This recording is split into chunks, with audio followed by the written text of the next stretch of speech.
Hello guys and friends. और कैसे आप सब। आपका मेरे चैनल हिस्ट्री बफ में एक बार फिर से स्वागत है। और प्लीज़ फ्रेंड्स, मेरे चैनल को जल्द से जल्द सब्सक्राइब करें और बेल आइकन प्रेस करें ताकि आगे आने वाले हर नोटिफिकेशंस आप तक पहुंच सकें। दोस्तों, आज इस वीडियो में हम इंडस वैली सिविलाइजेशन के कुछ 10 अमेजिंग फैक्ट्स की बात करेंगे। तो चलिए अपनी वीडियो शुरू करते हैं। ऐसे में दोस्तों, सिंधु घाटी सभ्यता, जिसे हड़प्पा सभ्यता के रूप में भी जाना जाता है, अपनी पहली खोज स्थल हड़प्पा के बाद 4 महान प्राचीन सभ्यताओं में सबसे बड़ी मानी जाती है। इसमें अधिकांश आधुनिक पाकिस्तान, भारत के एक महत्वपूर्ण हिस्सा और अफ़गानिस्तान के कुछ हिस्सों से मिलकर यह क्षेत्र इससे मिलकर बना था। यह सभ्यता लगभग 1600 वर्षों तक चलता रहा। ऐसे में दोस्तों, सिंधु घाटी सभ्यता अपनी वास्तुकला यानी कि अपनी इंजीनियरिंग और सुनियोजित शहरों और एक जल निकास व्यवस्था के लिए काफ़ी प्रसिद्ध मानी जाती थी। वही हड़प्पा सभ्यता की उन्नत विशेषताओं के साथ साथ इसकी प्रसिद्ध संरचनाओं, कलाकृतियों, समाज और आधुनिक समय में इसकी खोज के बारे में 10 रोचक तथ्य यहाँ दिए गए हैं। पहला, सभ्यता के खंडरों का पहला जो रिकॉर्डेड नोट एक ब्रिटिश सेना के रेगिस्तान द्वारा यह बनाया गया था, जिसमें सिंधु घाटी सभ्यता की खोज का पहला जो रिकॉर्डेड नोट जो हमें मिलता है दोस्तों, वो जेम्स लुइस के द्वारा 1842 की किताब में पाया गया है। दोस्तों, जेम्स लुइस जो था वो एक ब्रिटिश ईस्ट इंडिया कंपनी का सिपाही था, जिसने सेना को छोड़ दिया था और ब्रिटिश भारत में पंजाब प्रांत से यात्रा करते हुए हड़प्पा नामक एक छोटे से शहर में प्राचीन सभ्यता के खंडहर उसने देखे थे। इसमें उसने यह पाया कि अच्छी तरीके से पकी हुई इन ईंटों का इस्तेमाल मुख्य रूप से जो है वो अंग्रेज़ों द्वारा इस्तेमाल किया जाता था ज़्यादातर तौर पे, और जो रेलवे बेड के निर्माण के लिए भी अक्सर यह किया जाता था। तो ऐसे में हालांकि हड़प्पा में पाए जाने की सूचना जो दी गई थी वो ये 1920 तक नहीं थी, बल्कि हड़प्पा में भारतीय पुरातत्व सर्वेक्षण यानी कि ASI के तत्कालीन निर्देशन जॉन मार्शल के तहत उचित खुदाई शुरू हुई थी। दूसरा, ऐसे में दोस्तों यह माना जाता है कि यह प्राचीन सभ्यताओं में से सबसे बड़ी और पुरानी सभ्यता थी तथा यह घग्गर हाकरा नदी, जिसे कई विद्वानों ने सरस्वती नदी के सूखे रूप में भी पहचाना है, वहाँ यह फूला फला था। दोस्तों, इस सभ्यता में जो ज़्यादातर अधिकांश क्षेत्र थे वो पाकिस्तान, भारत का एक महत्वपूर्ण हिस्सा भी शामिल था और अफ़गानिस्तान के हिस्से भी कुछ शामिल थे। वही पश्चिमी यूरोप के आकार के आसपास के क्षेत्र के साथ यह मिस्र यानी कि इजिप्ट, मेसोपोटामिया, भारत और चीन की 4 प्राचीन सभ्यताओं में सबसे बड़ा सभ्यता माना जाता है। ऐसे में दोस्तों, प्रतिष्ठित नेचर जनरल में प्रकाशित मई 2016 के अध्ययन के अनुसार अब विशेषज्ञों का यह मानना है कि हड़प्पा सभ्यता 8000 साल पुरानी है। पहले की सोच से यह 2500 साल पुरानी थी। यह इंडस वैली सिविलाइजेशन को मिस्र और मेसोपोटामिया की सभ्यताओं से भी पुराना बना देगा। तीसरा, सिंधु घाटी शहर जो थे दोस्तों वो उस समय की इंजीनियरिंग मास्टरपीस में से एक हुआ करते थे। ऐसे में मोहनजोदाड़ो और अन्य सिंधु घाटी शहरों में वास्तुशिल्प यानी कि आर्किटेक्चरल जो योजना होती थी उसका एक स्तर होता था जो प्राचीन दुनिया में अद्वितीय था। ऐसे में दोस्तों यहाँ पर मौसमी बाढ़ और प्रदूषित जल से इसकी सुरक्षा के लिए यहाँ पर विशाल चबूतरे और ऊंचे मैदान भी बनाए गए थे। तो ऐसे में शहरों में सड़कों के नेटवर्क ने एक व्यवस्थित ग्रिड का निर्माण भी किया, जैसे सीधी रेखाओं में एक दूसरे को समकोण पर काटते हुए बिछाया गया था। ऐसे में सड़कों के किनारे की सभी इमारतें ईंटों से बनी थी जो आकार में काफ़ी एक समान ही हुआ करते थे। तो ऐसे में घरों के बाहर जो है दीवारें आपस में बहुत जुड़ी होती थी, जो सड़क पर शोर और धूल के लिए एक अवरोध का निर्माण भी करती थी, यानी इनको रोक के रखती थी। इस बाहरी दीवार के माध्यम से ही संकीर्ण मार्ग के कई घरों के लिए आम आंगन की ओर जाता था, जिसे पड़ोस के परिसर के रूप में भी जाना जा सकता था।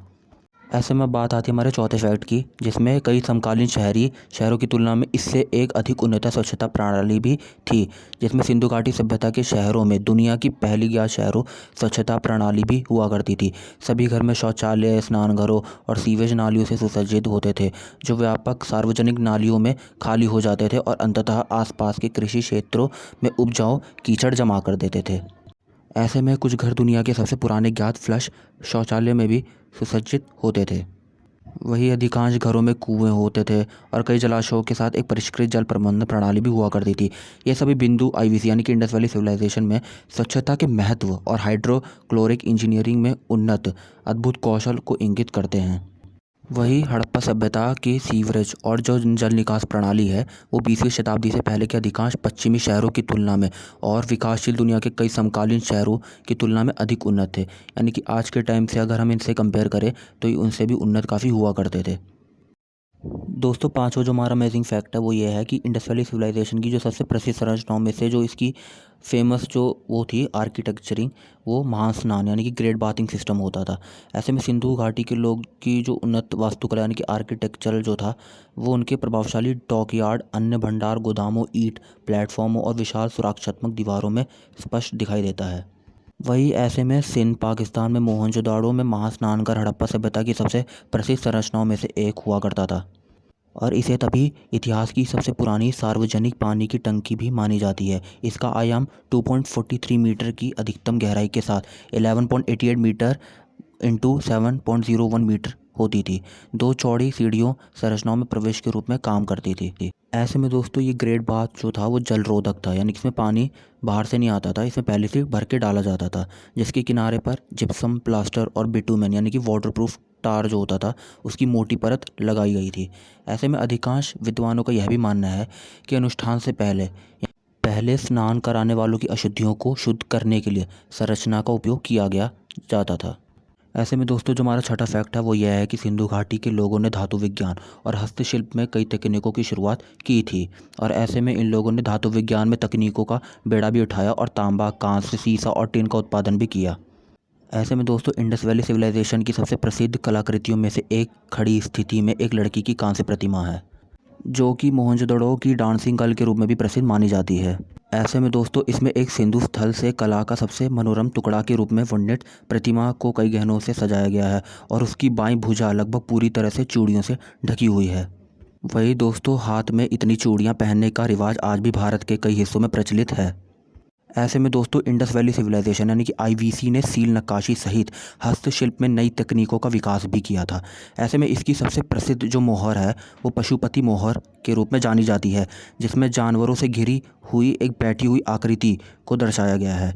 ऐसे में कुछ विशेषज्ञों द्वारा इसे पशुपति या जानवरों के स्वामी नामक उनके अवतार में हिंदू भगवान शिव का चित्रण माना जाता है, लेकिन यह बहस का विषय बना हुआ है। दोस्तों जो हमारा सातवां फैक्ट है वो है सिंधु घाटी के लोग जो थे वो दंत चिकित्सा का ज्ञान रखते थे, यानी कि जो उसमें दांत होते थे, यानी कि जो डेंटिस्ट जो आज के टाइम में काम करते हैं वो इन सब का भी ज्ञान काफ़ी उस समय रखते थे। ऐसे में दोस्तों इन लोगों को बटन का भी प्रयोग करना आता था। ऐसे में बटन सर्वप्रथम सिंधु घाटी में ही निर्मित किया गया था और ऐसे में इसका जो प्रयोग होता था वो उन्हें धागे के साथ कपड़ों से जोड़ते थे। ऐसे में दोस्तों इसमें से बहुत से ऐसे साक्ष्य मिले हैं जिसमें हमें यह पता लगता है कि इसमें सबसे प्राचीन साक्ष्यों में से सीढ़ीदार कुएं होते थे, जिनसे एक समूह से नीचे उतरकर पानी पहुंचाया जा सकता था और ऐसे में यह आईवीसी साइटों पर ही पाए गए हैं। ऐसे में दोस्तों हड़प्पा सभ्यता के पतन के बाद की शताब्दियों में भी इस विशेषता को भारत के बौद्धों और जैनियों की वास्तुकला में अपनाया गया था। ऐसे में 2001 में पुरातत्वविदों ने पाया कि सिंधु घाटी के लोगों को प्रोटो डेंटिस्ट्री का भी ज्ञान था, जैसा कि हमने पहले पढ़ा था। इसी के साथ ही दोस्तों अप्रैल 2006 में विवो यानी कि एक जीवित व्यक्ति के रूप में मानव दांतों की ड्रिलिंग का सबसे पुराना सबूत जो था वो पाकिस्तान में एक आईवीसी साइट यानी कि मेहरगढ़ में पाया गया था। वहाँ 9 वयस्कों में 11 ड्रिल किए गए दाढ़ खोजे गए थे। अब दोस्तों जो हमारा आठवां फैक्ट है वो है कि सिंधु घाटी के जो लोग थे वो शांतिपूर्ण और शायद समतावादी भी हुआ करते थे। ऐसे में सिंधु घाटी और अन्य सभ्यताओं के बीच सबसे महत्वपूर्ण अंतर सेना का कोई सबूत मिलता ही नहीं है और युद्ध छोड़ने के लिए पर्याप्त मात्रा में हथियारों की कमी भी होती थी। और दोस्तों इसी प्रकार यह अनुमान लगाया जा सकता है कि सिंधु घाटी के लोग शांतिपूर्ण हुआ करते थे। ऐसे में आईवीसी की बस्तियों में सभी घरों में पानी और जल निकास की सुविधा भी उपलब्ध होती थी, जो अपेक्षाकृत कम धन संकेंद्रण वाले समाज की छाप देते थे।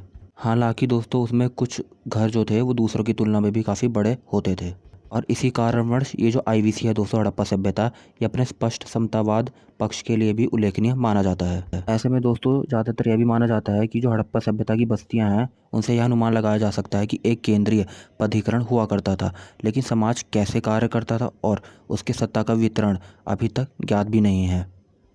ऐसे में दोस्तों सिंधु घाटी के लोग नीम और बरगद सहित पेड़ों की पूजा करते थे। बैल और हाथी सहित जानवर और शक्ति और परमात्मा के स्रोत के रूप में लिंगम और योनि के रूप में भी पत्थर यहाँ पाए गए हैं, जिससे यह स्पष्ट होता है दोस्तों कि यह इन सब की पूजा किया करते थे। ऐसे में दोस्तों अब हमारा नौवां फैक्ट है सिंधु घाटी का पतन।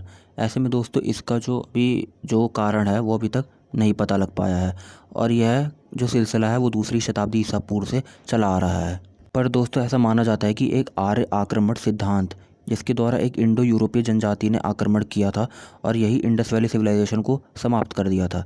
तो ऐसे में ब्रिटिश पुरातत्वविद मोर्टिमर व्हीलर द्वारा 1953 में प्रस्तावित किया गया था, जो कि 37 जख्मी कंकालों के समूह पर आधारित था। हालांकि 1994 में यह साबित हो गया था कि खोपड़ी पर निशान कटाव के कारण थे, ना कि हिंसक आक्रामकता के कारण। वही दोस्तों हड़प्पा की जो अर्थव्यवस्था वो फारस, मेसोपोटामिया और संभवतः मिस्र यानी कि इजिप्ट सहित अन्य क्षेत्रों के साथ व्यापार पर काफ़ी हद तक निर्भर थी। ऐसे में यह भी माना जाता है दोस्तों कि हड़प्पा सभ्यता की जो जनसंख्या थी वो 5 मिलियन या कहें 50 लाख से अधिक हो सकती है, जो इसके समर्थन के लिए बहुत अधिक हो भी सकती है। अंत में क्षेत्र में सूखा और प्रतिकूल जलवायु परिस्थितियों सिंधु घाटी सभ्यता के पतन के लिए एक अक्सर उद्धृत कारण भी माना जाता है। ऐसे में दोस्तों अब हमारा 10वां और आखिरी फैक्ट यानी कि 10वां जो फैक्ट है वो यह है कि सिंधु लिपि जो है उसके प्रतीकों का एक संग्रह था जो हड़प्पा सभ्यता की कलाकृतियों पर पाया गया है, जिसमें मोहरों, गोलियों, चीनी मिट्टी के बर्तनों आदि पर 400 से अधिक विशिष्ट प्रतीक पाए गए हैं। बार बार प्रयास करने के बावजूद सिंधु घाटी सभ्यता की लेखन प्रणाली अभी तक समझ में नहीं आई है। वहीं रोसेटा स्टोन ने प्राचीन मिस्र की लिपि को समझने में मदद की, लेकिन अब तक ऐसा कोई वस्तु नहीं मिल पाई है जिस पर सिंधु लिपि के साथ कोई अन्य लिपि हो, लेकिन वास्तव में निश्चित रूप से कुछ भी स्थापित नहीं किया गया था। तो दोस्तों आज हमने सिंधु घाटी सभ्यता यानी कि इंडस वैली सिविलाइजेशन के 10 अमेजिंग फैक्ट्स के बारे में बात की है, और अगले वीडियो में दोस्तों हम मेसोपोटामिया सिविलाइजेशन के बारे में चर्चा करेंगे। तब तक के लिए दोस्तों मैं आप सबसे विदा लेता हूं, और अगर आपको ये वीडियो अच्छे लगे तो लाइक, सब्सक्राइब और कमेंट करना ना भूलें। जय हिंद, धन्यवाद। मैं आपका दोस्त अंशुमन।